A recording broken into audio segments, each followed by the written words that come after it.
everybody, it's Mark Hanna, Grecian Formula as I'm known on BGG. Nice to meet you all, nice to see you all, thanks for coming back to my channel and checking this out. This is going to be just a quick overview of the Vassal module for Wizard Kings, which I've recently updated with some new counters, well, blocks in the case of Wizard Kings, right? And just take a quick look at it and also how I did some of the changes. So if you guys are curious how this was done, it takes a little practice, but once you do it, figure it out, it's not that hard. So let's take a look. Okay, so if you look at the Vassal window here, we are going to go to Modules, W, then we go to Wizard King, here it is, and there it is. So you'll see it, that's right. And here's a real copy of the game right here. Yes, indeed. In all of its magnificence and glory. One heck of a game, and it's underplayed. And one of the things I'd like to see is more people playing it, and more people playing it on Vassal. So I'm going to give an overview of Wizard Kings and some gameplay ideas about Wizard Kings, but that's for a different video. This one, I'm just going to focus mostly on the Vassal module. Okay, so let's take a look. So we go to, so this is where you download it. Okay, and then eventually what happens is you will play it. And now I'm going to change the screen here to look at, I'm not sure I can move that window, but over here I've got the Vassal module, so I click on that. You'll see that come up. You'll see Wizard Kings is here. These are some of the games I play a lot, obviously. And here's Wizard Kings 2. So we're going to launch it. Okay, start a new game offline is the first thing you do. So nothing big deal. You just, yes, you're either going to load a save game or look for a game online. If there is anybody using it, that'll be great, but I haven't seen that for a while. So hit next after you start a new game offline. You can hit solo for now. It doesn't really matter too much. Hit next. And we'll just pick a board. We need a board to start the game off with, so we'll pick board 4. Why not? It's a bit busy. Okay, can we find a less busy board? Well, they're all pretty busy. They're all very cool maps. Okay. I like this map. Yeah, this is an interesting one with Nico's wall here. Okay, so finish, and there it is. So now we can, we don't have to start a new log file, so hit no, and now there it is. So let me see if I can, I need to move this thing. Just a second, I'll pause it. Okay, so I've recentered this so we can look at the controls for the Vassal module. On board 16, you won't see that here in this window. I'm using a small window, the normal size for YouTube. I could use the full screen, but that just takes up a lot more time to load, and it's not really necessary. Right, so here's the module. This isn't the most complicated module. It doesn't have all the bells and whistles. For example, the dice are very basic. They're not colorful. They're not graphic. You just see what the numbers are. Of course, that's really all you need. There's a 1d20 here. I'm not sure why. I guess maybe if you want to randomly pick some boards, you could use that for that. Okay, so looking at this, this is the usual control panel for a Vassal module.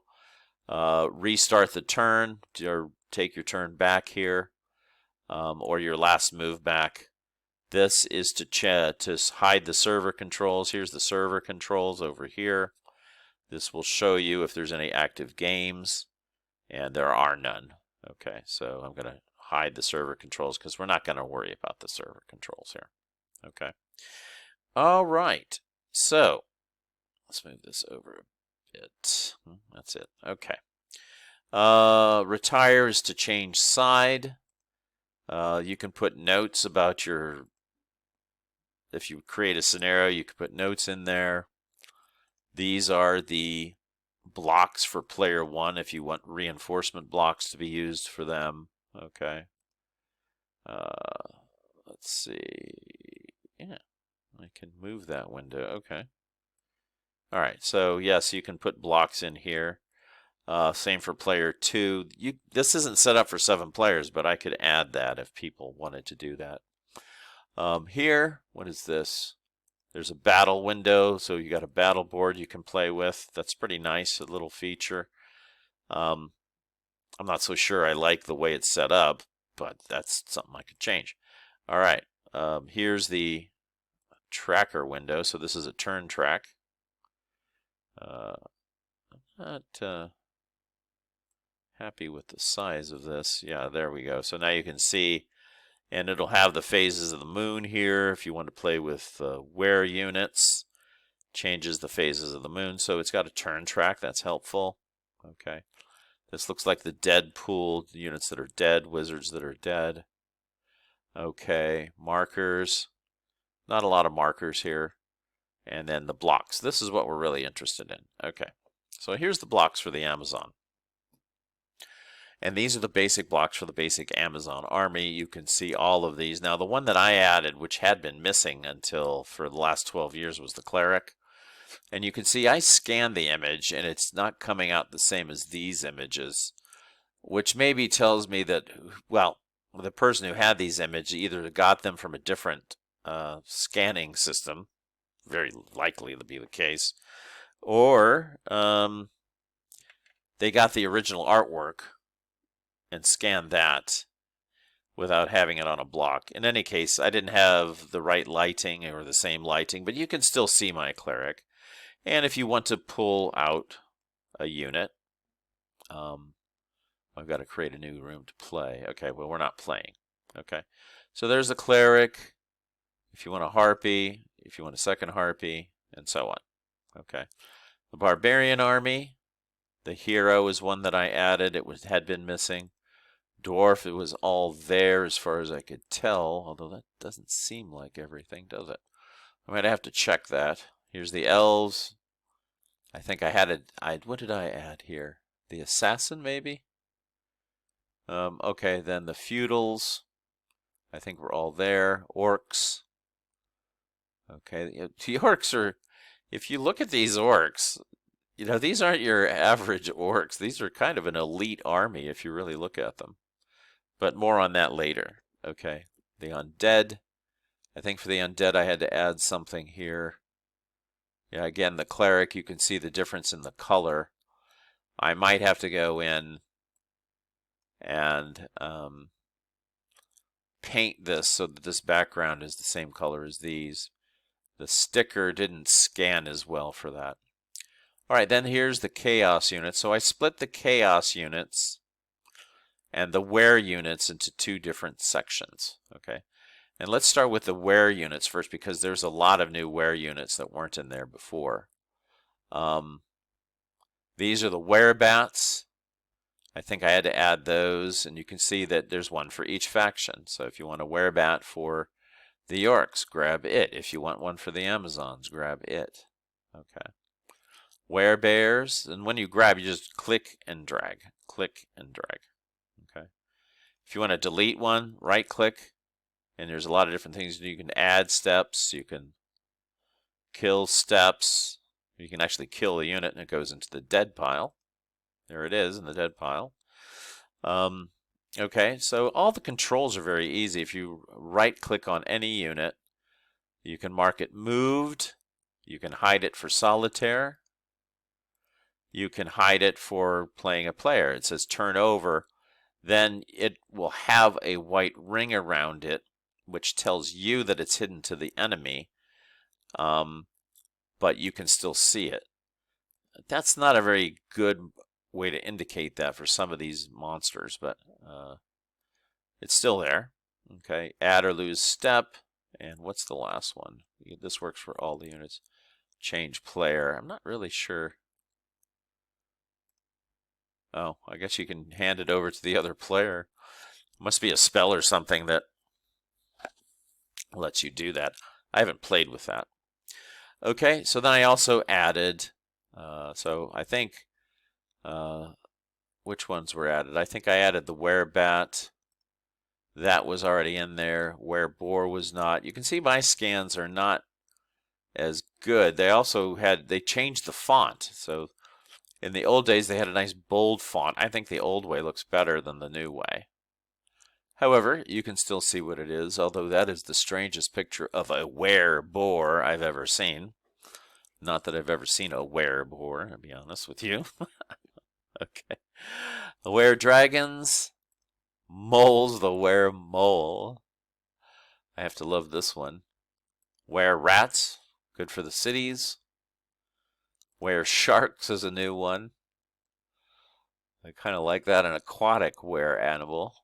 Very cool. Were-tigers and werewolves. Okay. All right, then for chaos units, there's quite a few more that I added, and I put them in alphabetical order. I believe this is every single one that's available. All right.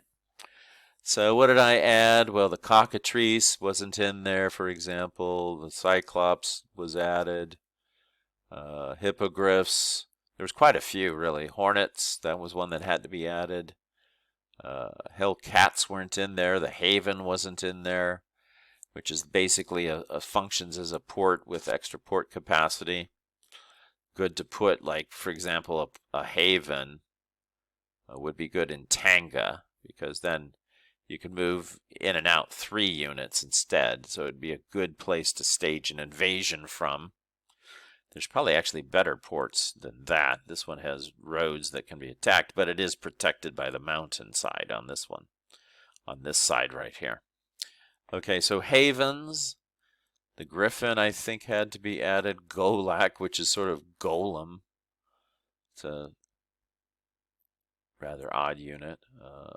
Giants, I think, were in the original game. The mantis, I think I added that. Nessie was in there before.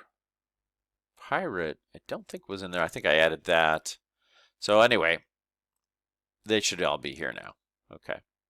Treasures, there's actually another treasure that's a gem box kind of thing worth quite a few gold. I haven't scanned that yet because I actually didn't put it in the game. I only have one sticker, and I really didn't want to sticker it with one particular faction. And I do have some spare stickers that I could create a mercenary army with. So I'm thinking about putting it with that. Okay, and then the artifacts, I did have to add some artifacts. I had to add the trident, and I believe the shield had not been added. So all of those have been added. Okay, so that's it. Really, that's an overview of what the new module looks like. Just for fun, I'm going to show you what you have to do now to create these characters. And so we're going to show you the process of editing a module. So let's close this. Let's close the game. I'm not going to save it. Okay, and what we're going to do now is I'm going to quit this one. And now we're going to go to Wizard Kings. We'll right-click and edit the module. All right, so you'll see this edit thing comes up, and mostly you work in this window right here. I usually pull it all the way down, and you can see these are different elements in a Vassal module. It all looks like gobbledygook pretty much, unless you're a programmer. But what you do is you kind of reverse engineer it. If you have some programming experience like I do, or engineering experience, you know, you can do some workarounds. I don't create modules from scratch, though. I just take ones that are already built and I play around with them. So look, I'm not a creative guy with programs by any means, and I think anybody could do this. So let's take a look at each element and see what it is. So the help menu, you open that up and it says the about screen, and this is what you see. So I can go in and edit that if I want to, and I can change the image. This is actually a picture of the box of the game. Okay. All right. Quick Start, User's Guide, and Wizard Kings. These are automatic menus that show up. Okay, in the front. Definition of player sides. Okay, so as you can see, there's 3 sides that are allowed so far. You can add some more here. Global options, let's just look at it. What you do when you reverse engineer one of these things, you just look and see what everything is.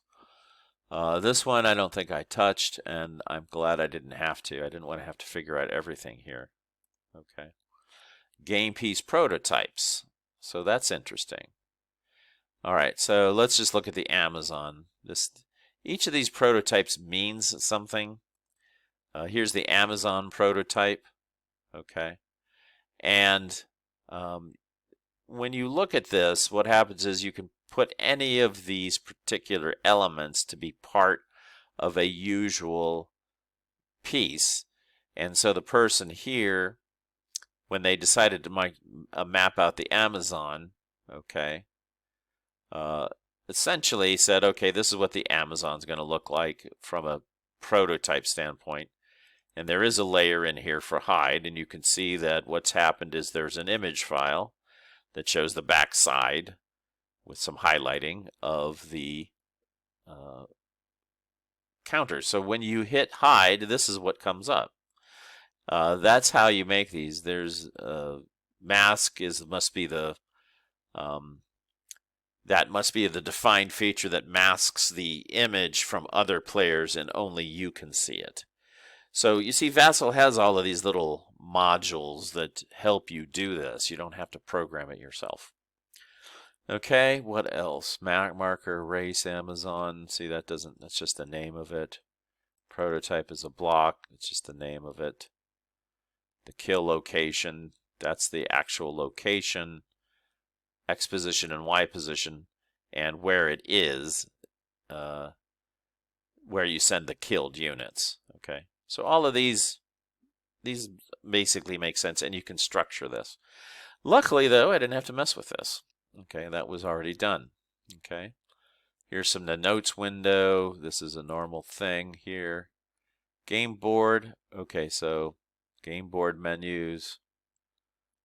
All right, so you keep going through this. Battle map, the tracker map, the casualties map, the markers, and then you can actually look at these markers. And here it is. Now this is interesting. So you look at this. This is the one-hit single piece. Okay. And what you can do is edit the properties of this, name it, and select the image for it. And that's all you have to do to make up a marker. And it will be automatically added. What you will do, I'll show this to you in a second. Okay, so cancel. Let's go actually to how you would make a block, because that's all I had to do. It's like, how do I make these blocks? So I went to this tab blocks area. And you can see, oh look, Amazon, Barbarian, Dwarf, Elf, Feudal. Okay. So if you open up the Amazon panel, here's all of the different blocks. Charmer, Witch, la la la la la. Okay. And finally the heroine's the last one. Let's look at the heroine. There she is. Okay. So we click, as you can see, there's a picture of her. And that she's a basic piece. Okay. And so we just look at the properties of the piece. Her name is Heroine. Amazon Heroine right here. And you just pick the image. Now, there's a file in here of all of the images. So if you wanted to change the Amazon image, you could change it to a tigress. Okay, I'm not going to do this for real. I could even change it to a barbarian horsebow. If I did that, now if I tried to go to the Amazon menu, instead of seeing the heroine, I would see an Amazon horsebow. So we obviously don't want to do that. I'm just simply showing you how you do this. Okay, so let's cancel that because I don't want to do that. All right, so then what happened, though, is the chaos units are structured a little bit differently, because what was being done here is that we weren't just creating a basilisk or a bireme for one faction, but the designer of this module was brilliant. He said, well, anybody might want to have a chaos unit that's a griffin or a hippogriff or a specter. So what he did was, okay, well, I'll make us be able to use it for all of them. So here's the orc one. So if you look at the orc image for this, you can see the image is a trireme. Okay, but that's just a basic image. Let's look at the properties of it, and you can see that the orc itself, the basic piece, back is the background of the orc. Okay, so if you look up here, the basic piece is the background, which will show up there, and then the layer is the trireme. And if you look at the trireme, you can see it's just a picture of the trireme. So what you have to do for each of these is simply choose the correct background and then add a layer, which is the trireme. But the brilliant thing is it's already been done for you. So all you have to do if you want to create a brand new category, let's just say I want to create a new, I just copy, let's say I have a new chaos unit. Let's call it the Marco. Okay. And so the Marco unit, well, what I do is I just copy this bireme. Okay. Click over here and paste it. And now you'll see there's another bireme way at the bottom. Here's the original bireme up at the top, and now at the bottom there's another bireme. Okay.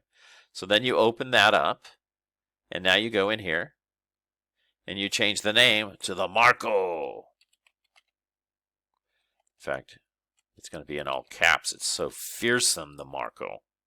Okay. All right. Then I go into the orc one. And what I want to do is change the layer from bireme. Okay. So I'm going to go in and I'm going to call it something else. Okay. I'll just call it the Marco. All right.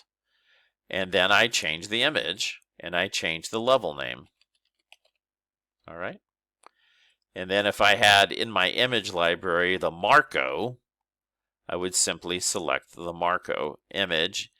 Let's just pretend the Marco image looks exactly like a feudal assassin. And then, look, I'll change this. Hit OK. And then hit OK again. Okay, and now in the orcs, okay, the Marco panel now has an orc that's called a Marco. You do that for all of these, go through each one of these, and then that's how I created all the chaos units for all the different factions. Yes, it was a bit tedious because I had to edit each one of these, but it's a copy and paste and modify thing. Copy and paste and modify. So that's it. So I'm going to go ahead and close out on this because I don't want to save any of this. Save module now. Okay.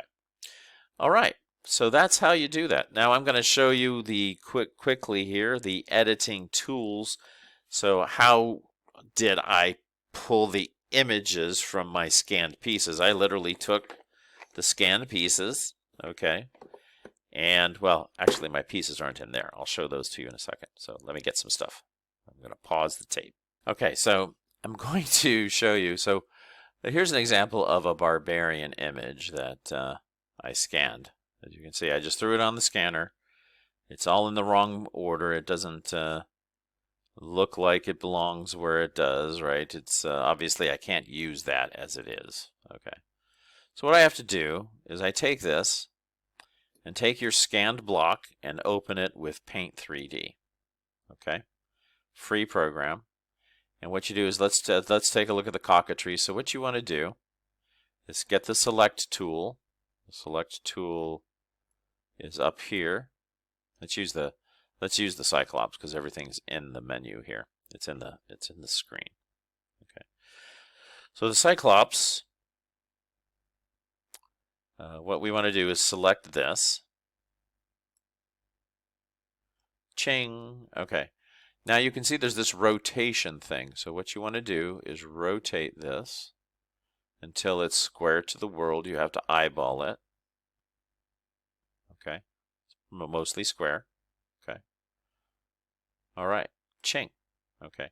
Now you're going to crop it.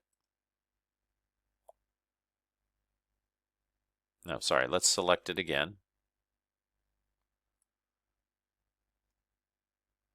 And you're going to crop that. Okay, now we're going to crop it again by bringing these edges right up to the black part where the image starts. You can see it like that. I'm going to make a bit of a mistake here so that you can see how you fix it. This is obviously not exactly square to the world, but it gives some authenticity, right? Hey, nobody stickers perfectly. Why should I make my images perfect, right? Come on. All right. So then we just say that we're done. There's a done button over here. Done. Ching. And then you go to Menu, Save As, Image, and we'll just put it in Desktop, Test, Image, okay, and save it. All right, then you close this. Don't save it. You don't need to save it. Now this test image, then, I'm going to bring into here, okay, and now the test image is in this group, okay, but it's not the right size or anything like that yet, okay. It's down here, so I've got to move this. I got to move my window here. So there's the test image. So now we're going to open it, and I'm just doing it this way because I'm lazy. I don't want to buy a graphics program. I don't want to learn how to do it. I know how to use Paint 3D, and I know how to use Paint. So I'm just going to open this thing up with Paint. Okay. There it is. All right. So let's bring that down. So now we're on Paint. Okay, now what you're going to find out is we're going to zoom in on this. So zoom in. And you can see, oh, Mark, you sloppy dog. You've got some blue over here. But we don't want blue, so what we're going to do is go to the Home tab. We're going to use the color picker and pick this black color. It's blackish color. Then we're going to the fill, and we're going to fill that in. Ching. It's supposed to fill it in. It's not filling it. I remember it doesn't because it's too granular. So what you do is you grab a brush, pick this large size brush, and then just brush it in. Okay. Color up that blue with the right color, and good as new. Okay, do the same on this side. And nobody's really going to tell that this has been retouched. Now that I'm in here with I don't usually retouch everything. I just do that if the edges are wrong. Okay. Now we also have to resize this because it needs to be 84 by 84. So we're going to resize and go to pixels, and then don't maintain the aspect ratio because you can see it's not exactly square. So we're just going to change it to 84 by 84. Okay. And ka-ching. Okay. Now it's the correct size to put in the image file. And I'll show you how that's done in a minute. Okay? So now we save this again. And now the test image has been modified. Okay? And you'll see probably that test image in here. Where is it? You see, now it's simply the cutout Cyclops at the right size. So that's how you do that. Okay? All right. So then you get your images, and they're all set to go. Then you got to put them into the program, so the program can then put them in the drop-down menu so that you can find the image and put it where you want it. All right, so how do you do that? Well, that's not too hard, but you got to know how the Vassal modules are created. So if you look at the Vassal module itself, okay, what you want to do, let's move this up a little bit if you can see it. You're going to go ahead. I got two of them in here because one of them's the modified one. This is the old one. Okay. So what you're going to do, very simple, you right-click on this, and you go to your zip program, which I have 7-zip, and you open up the archive. Okay. And if you open up the archive, you'll see this folder that says images. And what's in here are the images that the Vassal module uses to create the Vassal module itself. The maps, the counters, the markers, the block stickers, the blocks themselves. All of those images are in here. Look. I don't know if you can see them. Yeah, there's a zillion of them in here. Okay. What you need to do, okay, so what we want to do is go back up because we don't need to see that. Okay. What we need to do is just take our image file that we have and replace it. So what I have is a duplicate image file that I keep on my desktop. I put new images in there when I need them, and I simply copy that and paste it in here. Actually, excuse me, that doesn't work. What you have to do is drag and drop it, and that will copy your image file from your desktop into this 7-zipped folder. Every Vassal module is a zipped file. Okay, so that's all you have to do this. So if you want to create your own counters for your own unique army, if your kid likes, one-eyed unicorns or something, you can do that. All right, you can make your own images and put them in. And I know people have done it. Okay, so that's really it. Then all you have to do is once you copy it, you just close this because 7-zip automatically saves itself.